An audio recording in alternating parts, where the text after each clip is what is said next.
ফুটপাত দখলমুক্ত করতে দ্বিতীয় দিনের মতো বিশেষ উচ্ছেদ অভিযান পরিচালনা করছে ডিএমপি ট্রাফিক বিভাগ। এই মুহূর্তে চাংখারপুলে আছেন আমাদের সহকর্মী মাহতাব মিনহাজ, সরাসরি যুক্ত হচ্ছে সেখানে। মাহতাব, এই যে ফুটপাত উচ্ছেদ অভিযান চলছে, এই উচ্ছেদ অভিযান সম্পর্কে আপনার কাছ থেকে জানতে চাই। সুজানা, আমি এই মুহূর্তে রয়েছি রাজধানীর চানখারপুল মোড়ে যেই ফুটপাতগুলোতে অভিযান চলছে। এখানে সকাল থেকে আমরা ছিলাম ঢাকা মেডিকেল থেকে একেবারে শুরু করে রাজধানীর গুলিস্তানের যে ফুলবাড়িয়া রয়েছে সেই অংশে আমরা ছিলাম। আমরা আসলে সেখানে দেখেছি যে সেখানকার যে নির্বাহী ম্যাজিস্ট্রেট যিনি আসলে সেখানে অভিযান পরিচালনা করছিলেন, সেখানে সড়কের দুপাশে যে অবৈধ দোকানগুলো ছিল ফুটপাতকে দখল করে একেবারে সবগুলো দোকান এবং ঝুপড়ি ঘর সব কিছু কিন্তু আমরা দেখেছি সেখান থেকে আসলে উচ্ছেদ করা হয়েছে। আমরা সেই অভিযানটি আসলে শেষ করে, সেটি এখনও চলমান রয়েছে, যদিও আমরা সেটি শেষ করে এই মুহূর্তে আমরা চানখারপুলে রয়েছে। আপনি দেখতে পাচ্ছেন এখানেও কিন্তু অভিযান পরিচালনা হচ্ছে। আপনি জানেন যে আসলে সড়কের ফুটপাতের যে সৌন্দর্য, সেই সৌন্দর্যকে ফিরিয়ে আনতে এবং যারা পথচারী তাদের আসলে চলাচল নির্বিঘ্ন করতে কিন্তু আসলে এই অভিযানটি পরিচালনা হচ্ছে। এখানে যিনি নির্বাহী ম্যাজিস্ট্রেট রয়েছেন, আমরা একটু তার সঙ্গে কথা বলতে চাই। আমরা সরাসরি সম্প্রচারে রয়েছি। আপনারা এতক্ষণ পর্যন্ত যে অভিযান পরিচালনা করলেন, কি পরিমাণ জরিমানা করেছেন, কয়জনকে আইনের আওতায় আনতে পেরেছেন এখন পর্যন্ত?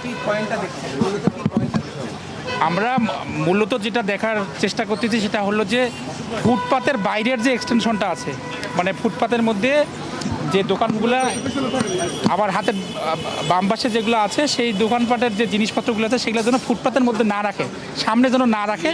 আমরা মূলত সেই জিনিসটাতে ফোকাস করতেছি। যেমন ধরেন এই যে এগুলো যেন একটু তারা যেন ভিতরে রেখে যতটুকু জায়গা থাকে ততটুকুর মধ্যে যেন ব্যবসা করে, আমরা মূলত এই জিনিসটাই এনশিওর করতেছি। আমরা দেখেছি যে আসলে আপনারা যখন অভিযান পরিচালনা করেন তারপরে আবার তারা এসে বসে যায়, এই বিষয়টি আপনারা ফলো আপ করছেন? আমাদের আগের চেয়ে আমরা নজরদারিটা এখন একটু আরও বাড়াচ্ছি, এখন একটু ভিজিবল। আমরা সবসময় চেষ্টা করবো যেন এটা আমরা কন্টিনিউ করতে পারি। অনেক দোকানদার আপনাদের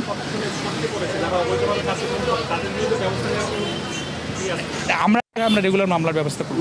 ঠিক আছে, থ্যাংক ইউ। যেমনটি শুনলেন সুজানা, আসলে তারা বলছেন যে তারা আগের থেকে কঠোর হবেন, অর্থাৎ যারা উচ্ছেদ করার পর আবার যারা দখল করছেন এই ফুটপাতগুলোকে, তারা কিন্তু এখন নিয়মিত এই অভিযানটি পরিচালনা করবেন এবং আসলে তারা তাদেরকে সবাইকে আইনের আওতায় আনবেন।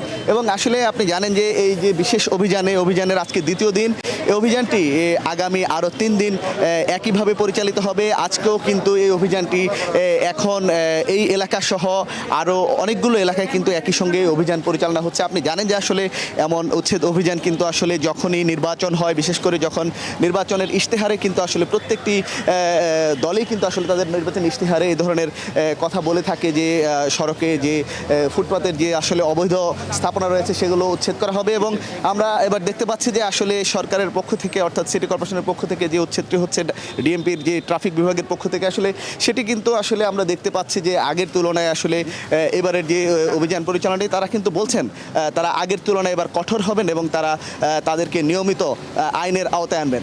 তো সুজানা, আসলে আমরা এই মুহূর্তে রয়েছি চানখারপুলে। অভিযানটি আরও কিছুক্ষণ চলবে, হয়তো পরবর্তী বুলেটিনে আমরা আপনাদেরকে অভিযানের যে সর্বশেষ পরিস্থিতি সেই পরিস্থিতিটি জানাতে পারবো। সুজানা, এই ছিল আমার কাছে এই অভিযানের সর্বশেষ পরিস্থিতি।